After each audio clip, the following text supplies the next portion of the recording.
How are we doing there, boys and girls, and welcome back to another episode of Dyson Sphere program. Now, as of last time, we got ourselves a little bit of an intermediate section going on. These are going to craft some gear wheels, some magnetic rings, some circuit boards for us, and we finalised and finished our sort of mini make-all section, giving us all the components we need to run around and craft the base at nice speed, and so that we don't have to waste too much time handcrafting. We even got ourselves a rudimentary little research setup on the go. Now this is probably something we're going to upgrade very soon, potentially even in this episode. We'll see how it goes, but our first problem is going to be power. We need to overcome power. We can see right now the satisfaction, it's still technically 100%, but if we were to pick up some of these items and more of the factories start sort of churning, start making more items, then all of a sudden we are going to be in the doo-doo. We are going to need way more power than what we've got available to us right now. So we're going to look at fixing that today. That's going to be the first thing. From last episode, I did notice that I'd missed a few inserters. There was a few little slight errors in this, just basically inserters missing. That was the main thing, but nothing too drastic. I'm sure you'll spot those if you're trying to replicate this yourself. But we've just finished a vital little bit of research that leads us into today's main topic of fixing some of the power issues you'll have early game, and it's by giving us access to graphite. Graphite is basically a combination of coal. You put coal into a smelter, and 2 seconds later you put 2 pieces of coal into a smelter, and then 2 seconds later out the other end you're going to pick yourself up a piece of graphite, and we're going to talk more in detail momentarily about why that's important. But just to do a quick recap on the tech tree before we get too deep into it, well, let me put it this way. My recommendations of technologies to get your hands on relatively quickly. At this point of the game, you should be able to unlock the mechanical frame. This requires some of those engines, which we put in our little make-all section. 60 of those engines, by the time those are crafted, you'll get this. It is literally only a +1 meter per second move speed, but boy oh boy does it make a world of difference.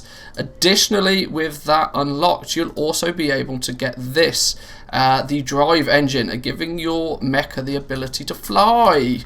This is kind of quite cool. Double tap the space bar and then you can fly. It does dramatically increase your movement speed, but just be very careful. You can't fly around the world 100 times because it really does chew into your energy bar very fast. But okay, let's have a look. Let's talk power then. How are we going to fix this power problem? Up until this point, we've been dotting around some wind turbines. Now, there's no issue with using wind turbines. In fact, I highly recommend you use wind turbines. They're cheap to produce, and they're basically a one-time cost factor to give yourself some power. Their one-time cost in terms of the fact once you've built it and once you've put it down, it's going to continuously produce power for you. But there is a caveat to these. There is a big downside, that they take up an ungodly amount of space. Not only do they take up huge amounts of space, they also produce very little power. If we look at an individual wind turbine, we can see it produces at max 300 kilowatts of power. This is really not going to get us very far at all, so we're going to want to try and replace well, not necessarily replace them, but give us a bit of a backup system, and that's where coal comes into play. At the beginning, we decided to tap this coal nice and early on, just so that we could put together a little bit of a storage for it, and we're going to try and build ourselves a little power system. So first thing to introduce you to is this thing, a thermal power station. This is what we're going to be using. We're going to be setting ourselves up a little power section over probably in this little area. It doesn't need to be too big at this point in the game, but it's going to be very useful for us, and it's going to give us all of the electricity we need early on. So let's drop one of these down and take a look at what it consists of. Now you'll notice the first thing it starts telling you is it's got no fuel. What can we put in these? What can we use as fuel in these? Now, there's actually a whole bunch of things we can use for fuel. We've got some of them in our bags here. Even plant fuel. Plants that you pick up the bushes off the ground. These technically are fuel. We have wood. We have coal. And also, like we just researched, if you go ahead and research it yourself, you'll also have graphite. Now this is I haven't got any graphite to hand. Maybe I'll produce one just ever so quickly so we've got something for comparison. There we go. So let's take a look at these four different fuels and try and work out which one's going to be best for us to use. So first and foremost, plant fuel. Plants we can probably disregard straight away. 500 kilojoules is basically nothing. These are almost useless. You throw these in your mech maybe to give yourself a bit of reserve power, but you ain't going to be putting them in these things anytime soon. If you do, they're going to chunk through super fast and going to be virtually useless. Wood falls into the same category. It does produce 1.5 megajoules, but realistically you can't automate the collection of wood. You can only run around and pick some up yourself, so it's not really ideal. The first thing we're going to look at is coal. Coal has a nice power availability to it. If you look at the energy, it says 2.7 megajoules. And fuel chamber generation at 0%. This means that it will give us power. At this point, we are using power ourselves to give our power mech, and you should probably be doing the same. I usually just tend to throw in my plants and my wood that I find from around because I've got no real other use for these at this point in the game. But coal is going to be our primary use to power our mech, and so it makes sense that we use coal to power our little substations as well. They're not substations, are they? They're thermal power stations, yes. Now, what I want to talk about is why you should research into graphite very quickly.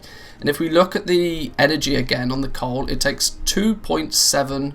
It can provide up to 2.7 megajoules worth of energy. If we look at graphite, that increases all the way up to 6.3 megajoules. This is huge for us. Why? Because we can actually... It takes two pieces of coal to make a single graphite. So if we double 2.7, we get 5.4, but we've got a little bonus out of doing that just for taking that little bit of effort to combine these into graphite first. We are going to gain ourselves, what is it, like 0.9 megajoules extra. It doesn't sound like a lot, but it's going to add up dramatically over time and is well worth putting in that little bit of effort to do first. So we're going to firstly have to plonk down a whole bunch of thermal power stations, and we're going to have to get a little bit of smelting on the go from the coal so that we can turn into graphite first. So let's look at how much we are acquiring in terms of coal. Right now, these are covering 6 veins. It's probably worth our while to try and get a second run of these in place if we can.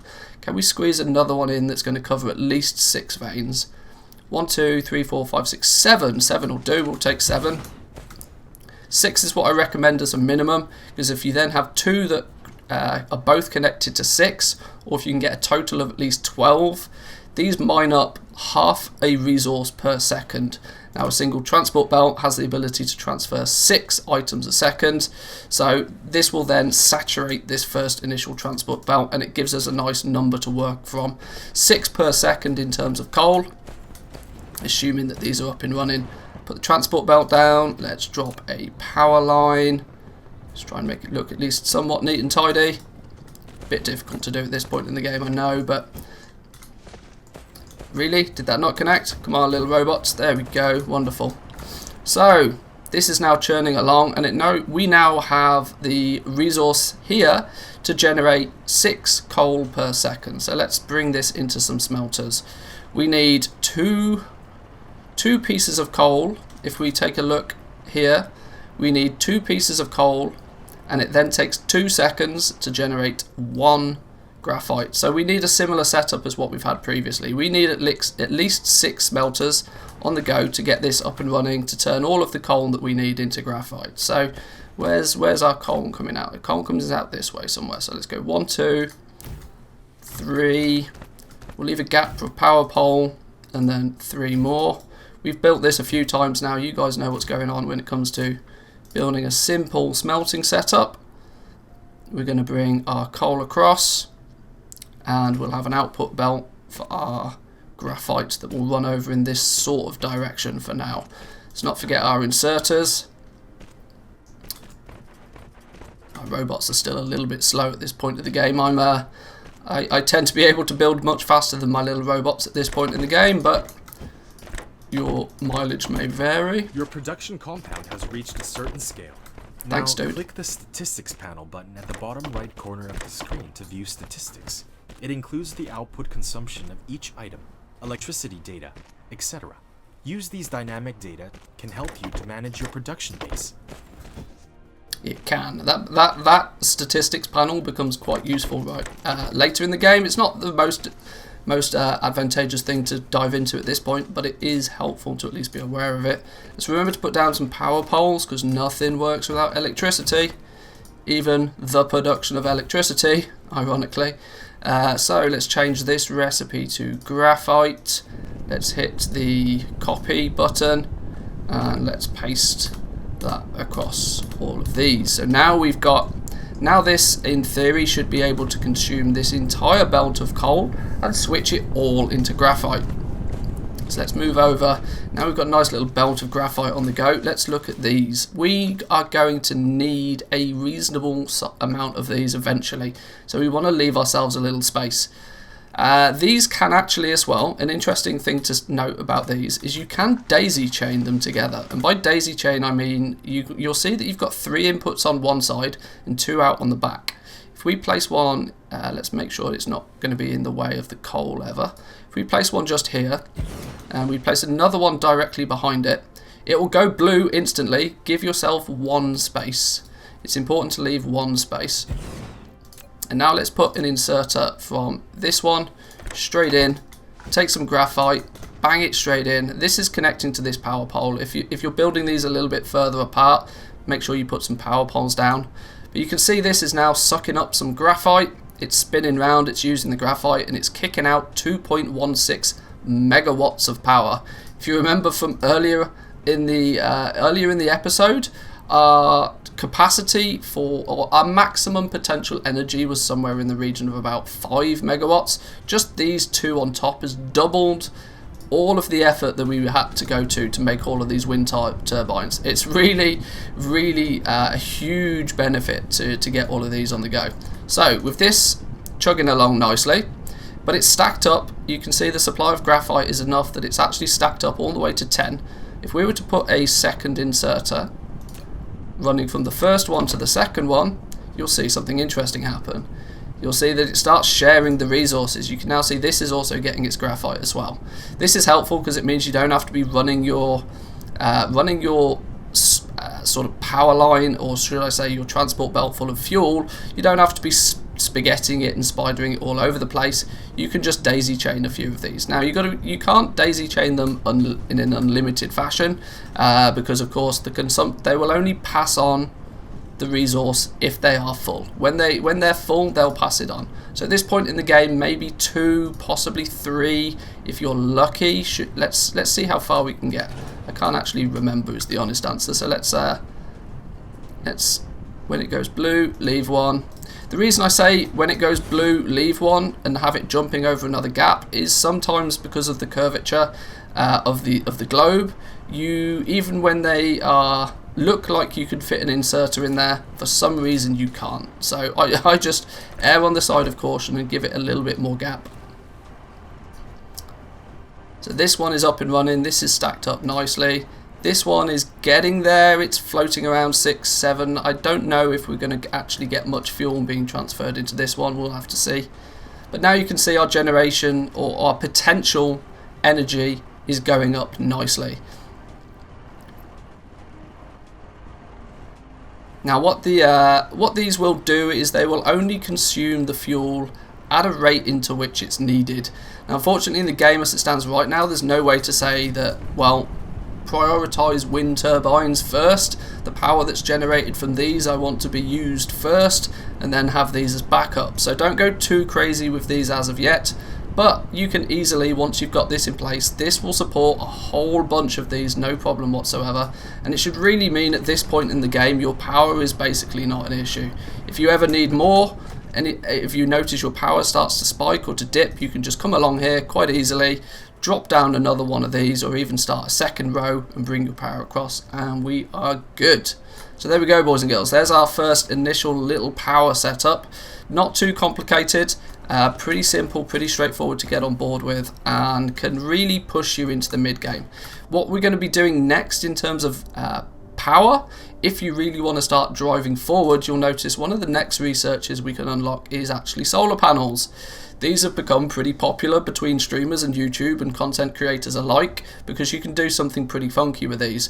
These are like the wind turbines. You craft them once, you pay the price for generating it once, but they work forever and a day. Now the downside, of course, of a solar panel is that it needs the sun, and you may notice, the astute of you will notice, that we're on a globe.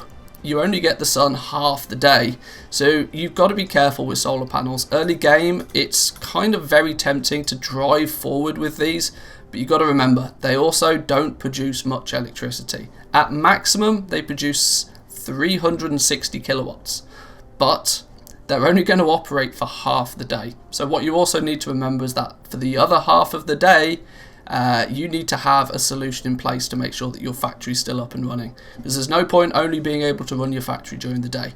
A common way of doing this that I've seen a few people use, which is amusing to me nonetheless, it's probably not the most sensible thing to do at the beginning of the game, but it is possible, is people are actually running a row of solar panels round the entire equator, all the way around the globe, meaning that 50% of those solar panels will always be on. I guess it kind of works, but it's going to require you to build a monstrous amount of solar panels at the beginning of the game, and as we'll discover in the next couple of episodes, that's going to be quite a challenge. But if you wish to start getting on board with that, I'll give you a little tip. You can find where the equator is quite easily. You can, when you go into the map view and you press N, it will sort of line up your globe. Now actually, we're kind of we're very close to where the equator probably is anyway. If we come back out of map mode, we can tell the equator is going to be over this way somewhere. But if you press B, it will put you in build mode. Build mode brings up this grid on the ground, and what we can do is we can walk towards the equator, or in this case we can probably fly towards the equator, and what we're looking for is a really thick green line. Now, where is it? I think we've gone past it, you know. No? Yeah, I'm not sure. I think we might have gone past it. In fact, I'm almost certain we've gone past it. We've got a really thick green line. This is the line that's going down from the North Pole to the South Pole. But there'll be a horizontal one that's the same. Somewhere. You watch, it'll be in the sea. Here it is. It's actually literally in the sea. So this thick green line is indicating the equator for you. So you would need to build your run of solar panels all the way along this, all the way around the globe, just to be able to get 50% constant power out of them. It's up to you whether you wish to sort of drive forward and get that up and running. We might get that on the go in the next couple of episodes, but I just thought I should really sort of at least give you an overview of what we may potentially do next for power as well. This is the basic early game power setup. You're not going to need anything much more fancy than this. Worst case scenario, if you start running out of even more fuel, you just put down another couple of miners, make some more burners, and drop down some more thermal power stations. It's pretty simple, pretty straightforward. But then, boys and girls, I'll leave it there for this episode. We only wanted to just cover just one major topic, as the next topic we need to cover is amplify, or should I say, bolstering our research. That's going to take an entire episode of its own. We'll get to that next time. So if you're enjoying these little videos, make sure to hit the like button. It really does help my channel grow. If you're new to the channel because you've just found me because of my Dyson Sphere program content, consider subscribing. We'll be doing relatively frequent content on it, hopefully getting you further through the game in a more sensible fashion and giving you more time to enjoy the fun aspects of the game as well. So then, boys and girls, hope that was good for you. I'll catch you guys next time. Peace.